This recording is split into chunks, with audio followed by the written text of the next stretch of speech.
svojih.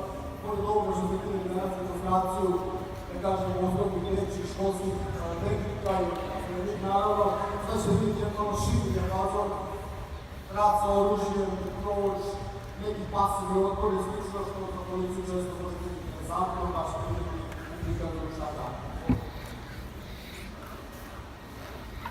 Ništa.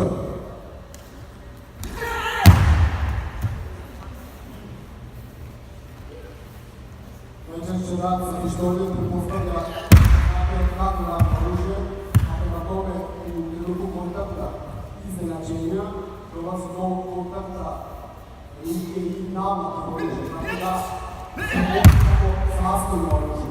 Znači to bi bio neki cilj.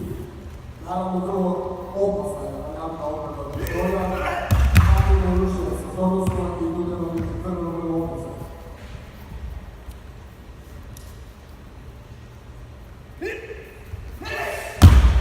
Kao što vidite, distanci su male, udarci su moćni i postavke osnovnog roda, praćenja oružja, praćenja poda, uzgoma konkretno i varijacije, tehnika, realne vidova, izvođene iz načina rada sa oružjem.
Mi ove tehnike možemo da provedemo u nekim životnim situacijama. Imamo velikog čoveka, on pravi neku obstrukciju, ovde možemo fizički da radimo sa naravno, ali bilo da kada se pripremi, mogu da ostavimo jednu stvar. Ona pravimo ljudi na leđu. Ovde sam pokušao da natvorimo priketni, napravimo ovdje. I imate varijačku da jedno